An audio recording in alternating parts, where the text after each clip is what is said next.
안녕하세요. 부동산 대장TV의 윤소장입니다.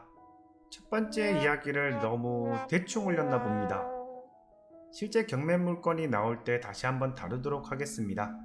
저는 공인중개사이기 때문에 임장활동을 다닐 때마다 좋은 땅에는 항상 분묘, 즉 묘지가 보입니다. 너무 자주 봐서인지 화장, 수목장 등으로 변하는 문화 때문인지 분묘를 볼 때마다 이 땅은 묘가 있어서 못 팔겠네 라는 생각보다 이 땅에 묘가 없으면 좋은 땅의 역할을 하겠다라는 생각이 듭니다. 조금의 생각의 차이지만 두둥 대법원에 제 소망을 들었는지 4월 29일 대법원 전원합의체 판결이 나왔습니다. 알고 있으면 정말 도움이 되는 것이 법인데 어려운 말과 한자 등으로 이해하고 공부하기가 힘이 듭니다. 오늘도 최대한 쉽고 간단하게 설명하려 노력하겠습니다. 그럼 시작하기 전에 좋아요 꾹 눌러주세요. 오늘은 법률신문 뉴스를 보며 요약해서 말씀드리겠습니다. 판결을 보시면 분묘기지권 시효 취득했더라도 토지 사용료를 내야 한다라고 나와 있습니다. 기사를 보면 분묘기지권을 시효 취득했더라도 땅의 주인이 토지 사용료를 청구한 날로부터 이를 지급해야 한다라는 대법원 전원합의체 판결이 나왔습니다. 분묘기지권을 시효 취득한 경우에는 지료를 지급할 필요가 없다는 기존의 판례를 변경한 것입니다. 관습법상 물건인 분묘기지권의 유효성은 계속 인정하면서도 토지 소유자의 권리도 일정 부분 인정하는 절충안으로 풀이가 됩니다. 그리고 분묘기지권이 어떤 경우에 인정이 되는지 알아보겠습니다.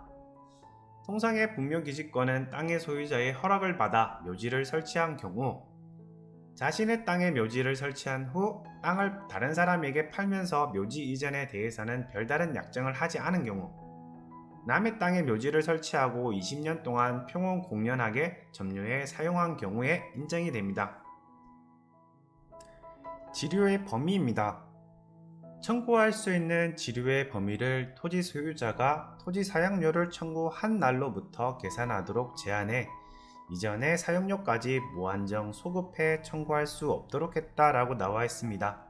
과거의 사용료까지 청구를 할 수 없다는 말입니다. 결론입니다. 이번 판결에 따라 분묘기지권을 시효 취득한 분묘기지권자는 토지 소유자가 재판사항 또는 재판 외의 지료를 청구하면 그때부터 지료를 지급할 의무가 있게 된다.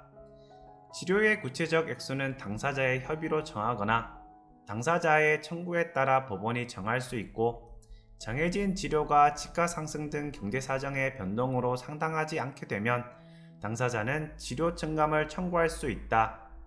지료 채권에 대해서는 원칙적으로 10년의 소멸시효가 적용되고 지료를 2년분 이상 지급하지 않으면 토지 소유자는 분묘기지권의 소멸을 청구할 수 있지만 당사자의 협의나 법원의 판결에 의해 분묘기지권에 관한 지료의 액수가 정해지지 않았다면 분묘기지권자가 지료를 지급하지 않더라도 지료의 지급을 지체한 것으로 볼 수 없어 분묘기지권의 소멸을 청구하지 못한다라고 나와 있습니다. 시간이 되시면 기사 전문을 읽어보는 것을 추천드립니다. 마지막으로 짧게 요약합니다. 앞으로 분묘, 묘지를 바라보는 시각이 조금은 달라지기를 기대해봅니다. 예전의 경우 내 땅에 분묘가 있을 때는 철거를 청구할 수도 없고 지료를 청구할 수도 없었습니다. 그러나 이제는 가능합니다. 이번 판례에서 집중해서 봐야 할 것은 두 가지입니다. 첫 번째, 지료, 토지 사용료를 청구 가능합니다. 청구 방법은 합의, 법원의 지료 청구 소송을 통해 가능합니다. 판례로는 농지, 천덕가, 수원일 경우 감정가의 1에서 2%를 측정합니다. 두 번째, 2년분 이상 지료를 지급하지 않을 경우 분묘기지권 소멸을 청구할 수 있습니다. 이제 내 땅의 분묘를 처리할 방법이 생기는 것입니다. 마지막으로 세 번째는 지료 증감 청구도 가능합니다. 이번 대법원 판결로 인해 분묘기지권에 관한 많은 소송이 나올 것으로 예상됩니다. 그럼 다음 영상으로 찾아뵙겠습니다. 감사합니다.